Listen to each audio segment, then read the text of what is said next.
Okay, guys, welcome back to Unit 4, Lesson 9. We're going to do something brand spanking new you guys have never seen. We're going to go into complex numbers today and imaginary numbers. I did introduce it to you in some Edpuzzle videos yesterday, so I'm hoping you guys watched them to kind of introduce the concept. So my lesson today is a little more understandable. So we're going to break this up. Today we're going to be doing day 1 of complex numbers. So there's some properties that we need to know, and really where the imaginary numbers come from is you've always been taught that you cannot square root a negative number. So we're going to add to that rule, and we're going to say when you square root a negative number, you can't get a real solution, but what you can get is an imaginary solution. So some properties we're going to use today is when we have the first bullet point, when we have a square root of a negative number, we're going to pull an I outside of the radical, meaning it comes from the definition or rule that says that the square root of -1 equals I. Next, another rule, the second bullet point, I squared. We cannot, let me back up a little bit. We are allowed to leave an I in our answer, and we would say it's an imaginary number, but we are not allowed to leave an I squared in a problem. If anytime we see a I squared, we must turn it into literally the real number, -1. So I squared equals -1. Our answers, our complex numbers are written in the form a plus or minus bi. So the imaginary number actually always comes at the end. All right, so let's take a look at example 1. So we're going to simplify this completely. If this was, so we see here that we have a square root of a negative number. Whenever I see that negative inside the radical, I automatically pull out an I.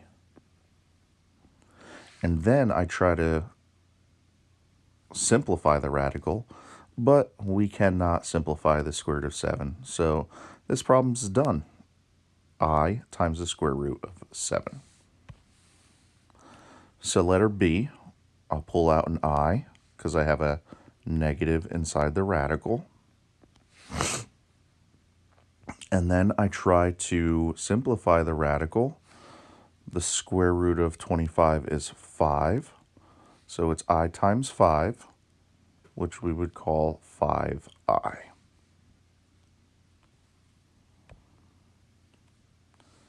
Square root of -18, I'm going to pull the I out. Now I'm trying to square root 18.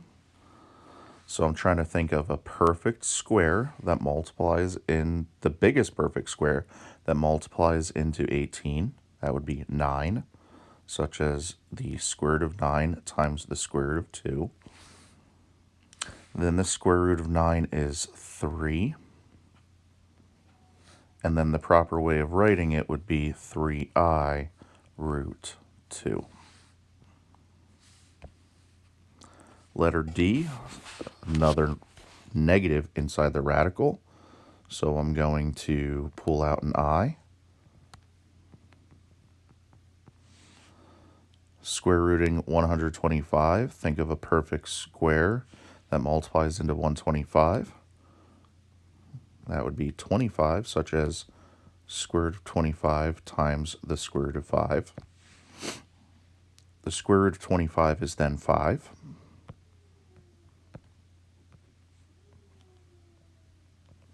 And then just rearrange it to get it in that proper order, just like letter C, 5I times the square root of 5. So those are imaginary numbers and our answers there. Next, we're going to learn how to add and subtract complex numbers. All we're pretty much doing here is combining like terms. So in example 2, we're going to add or subtract to simplify the expression.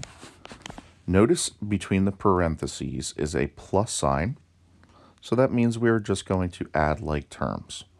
Please do not FOIL this. A lot of people think because we have two parentheses, we automatically are going to multiply with FOILing. Don't do that. We got this plus sign in the middle. That means we're just combining like terms. So, I mean, if you want, you could really rearrange this if you want. You can go, all right, we can rearrange this and say 5 plus -4, and then we can do -3i plus 3i. So 4 plus -4 is 0. I forgot to put the I here. And then -3i plus 3i would be 0i. 0 would, actually, hold on, not drop off. And then 0 times I is 0. And then 0 plus 0 is 0. Not exactly the best problem to start out with to understand the concept, but just be patient.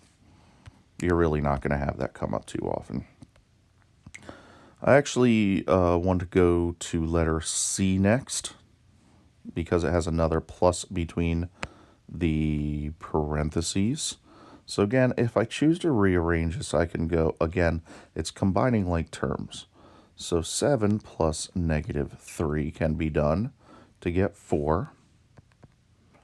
And then -2i plus I.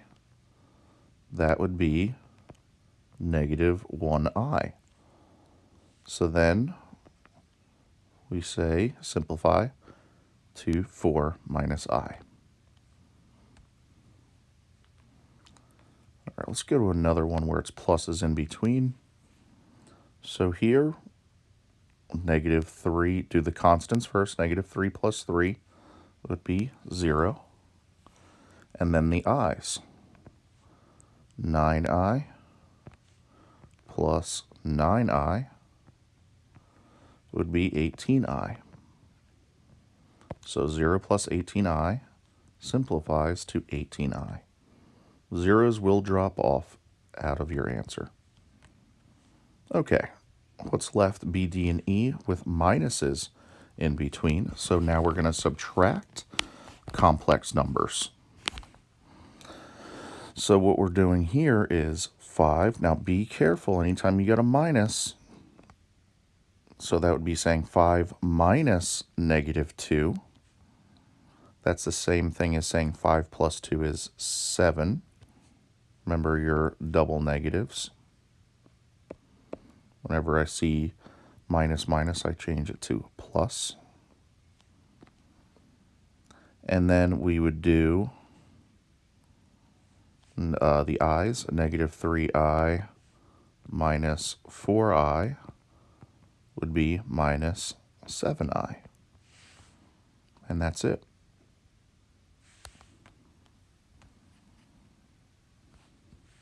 Letter D, constants. 1 minus 3, we'll get -2. And then 5i, don't forget your minus sign in between. We're subtracting here. So 5i minus -2i. That's a double negative, so I'll change to a plus. And that'll be 7i, so we'll put plus 7i.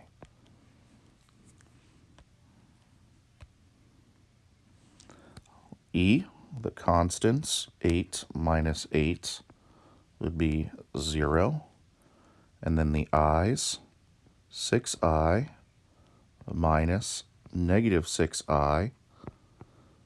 Double negatives change to a plus. So that'll be 12i, put a plus, so 0 plus 12i is 12i. All right, so we just wrapped up with adding and subtracting complex numbers. Now we're going to learn how to multiply complex numbers. We are going to watch out for one thing. Sometimes when we multiply an I times an I, when we end up multiplying an I times an I, we'll end up getting an I squared. But remember, as I said earlier, we are not allowed to leave an I squared in our answer. We must change it literally to the number -1. So we're going to watch out for that here. So example 3, we're going to multiply to simplify the expression. So we have 7i. Please don't view this as minus. This is 7i times -3i. So 7 times 3 will get -21. Then I times I is I squared. So we must, the I squared will turn into -1. So it's -21 times -1, which is 21. Letter B, we're going to distribute here. So 3i times -2 will be -6i. Then 3i times 4i will be plus 3 times 4 is 12. I times I squared.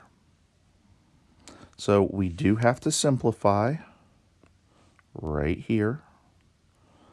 I squared is not allowed in our answer. So it becomes times -1. 12 times -1 is -12.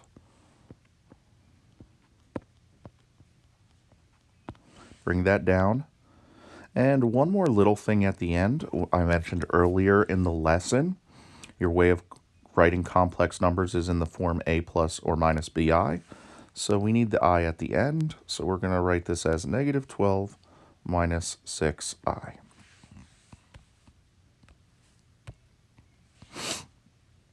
Okay, letter C. We have a complex number times a complex number. You can see it's really a binomial times a binomial. So we're just going to FOIL here and then combine like terms. We've done this a million times. So 4 times 4, 4 times -4. Then 4 times 3i plus 12i. Then -3i times -4. That's a negative times a negative will be a positive, 12i. And then last, -3i times 3i will be -9i squared. Okay, so now we got to do some cleanup.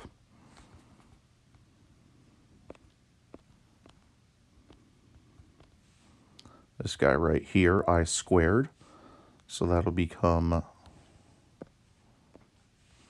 -9 times -1. I squared is -1, which will be plus 9.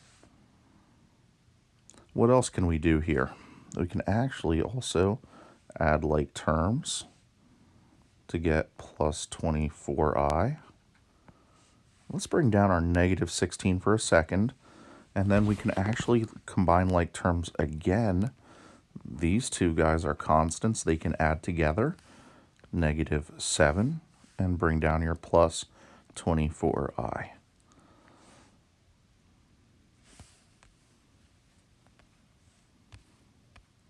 Letter D, we're going to multiply complex numbers again.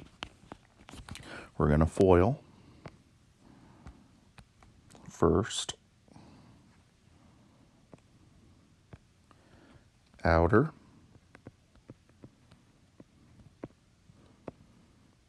inner,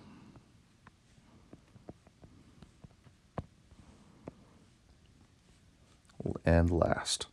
Be careful there. -3 times 5 is -15. And then we have an I times an I, which will be I squared. I'm going to show you a little shortcut here at this point. We know that this guy is -1. The shortcut is, all it does is just changes the coefficient in front is -15. It just changes it to a plus 15 because -15 times -1 is plus 15.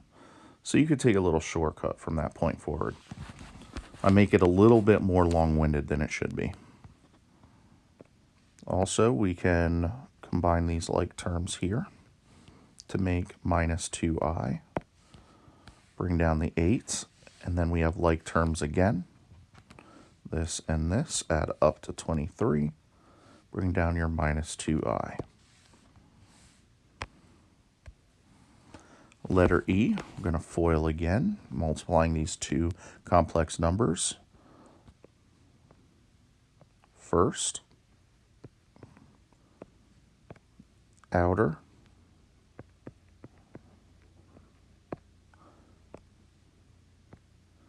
inner,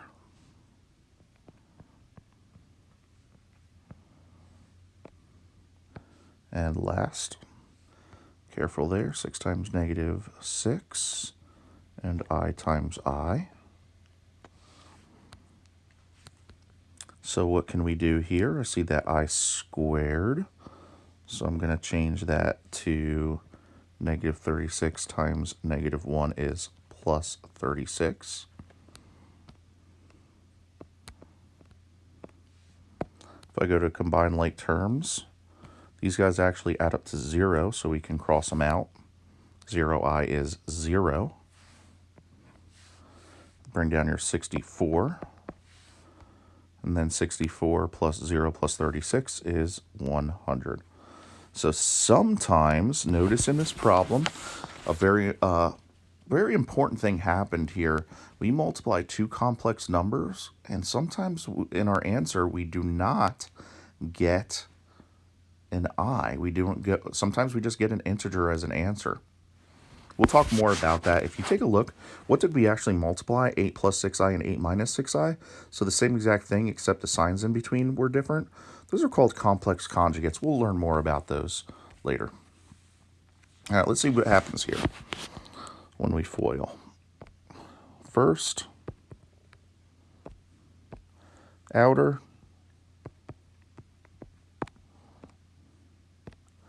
inner, and last. So let's take care of that I squared at the end. Becomes 81 times negative 1, which is minus 81. Combine like terms, these guys add up to 0. 0i, which is 0. And then we add negative 90.